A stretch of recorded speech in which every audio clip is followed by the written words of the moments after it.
Yeah, this is Reverend Casey Carroll. I'm here in Venice. So we're at the Louvre, and the Louvre says, and we're talking about the spherod. I want to talk about the G specifically. And so at the center of the spherod, it has several different principles. Gebura, strength, where we get Gabriel from. Chesed, where you have God's mercy. It's also faithfulness. When I think of Chesed, the most common way I look at it is when David talks about the faithfulness of the Lord. But it is Chesed God. It's the faithfulness of God, it's His mercies. What you end up seeing is that everywhere we talk about mercy, it lays forth this. But you end up seeing that. When you talk about judgment, Gebura was more than just from Gabriel with strength. There was also His judgment. So when you enter into judgment, you understand that in the Kabbalah there's two pillars, one of severity and one of mercy. So part of that severity came from Gebura. The other side of it, the pillar of mercy, came from that Chesed. And so this also is showing that generally the way that the Sphirot is built up. And the tree of life, as they call it, the Yetz Chaim, Yetz Chai. And so ultimately, the G consists of this, and then also Tiferet. Well, Tiferet is interesting because it mentions the glory of God. And so when you see it speaking about glory, you'll oftentimes see Tiferet.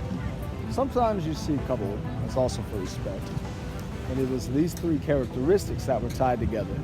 And they used the acrostic of the GE. And so, anytime that you're reading through the Zohar and you see them mentioning that, that's what it's mentioning, is that Chesed, Gebura, and Tiferet. And of course, you can go into what it ties into. Tiferet is connected into the Yesod, the foundation below it. You have Netzah, it's tied down into the right of the tree, and then the Hod down into the left. Hod being on the same pillar of severity, and then on the pillar of mercy, finding Netzah. And so even the timelessness of His mercy built into that Netzah. And so underneath mercy, what you see is timelessness. It's an eternity. And so it's tied into it. And you can look above it.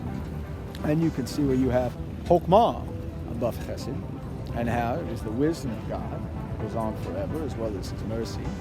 And then on the opposite side, looking from the pillar of mercy into the pillar of severity, is Binah. Binah is understanding. And so when you see it, what you also find is that through understanding, you're held into judgment. It is to say that if someone didn't understand, then how can I hold them liable for the situation? But once they have that understanding, then they're liable for it. So thus the understanding is actually tied to that Gebura of judgment, but also the strength. Through having understanding, it gives us strength. When we understand how the concepts and the principles of this world work, we're able to interact with them in a greater way so that it strengthens us and moves forward to victory ultimately. And these two characters line up into the Keter. It's above Tiferet. So it's interesting because when you look through in the Sefer Yetzirah, they mention to say, well, there are 10 Sphirot, not 9 and not 11. So not to take one away, either the kingdom or the Malkuth below, the Keter above.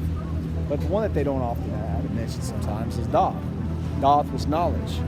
So thus it is actually, I was listening to a rabbi speak about eating from the tree of knowledge of good and evil. And so they pulled it away from the tree. It's not one of the sphere, although it actually is a portion, and lies above Tiferet, under the Keter.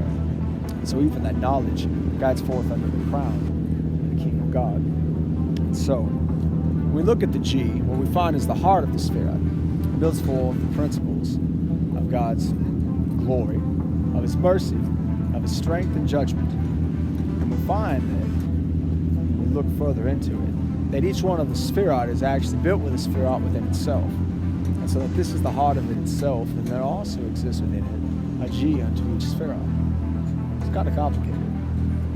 Generally, if you're talking to a Kabbalist and they mention the Zohar, ask them about the G, and they can tell you about the principles at God's heart. This is Reverend Casey Carroll from Venice, saying God bless, and just giving you a little insight into the G. See you.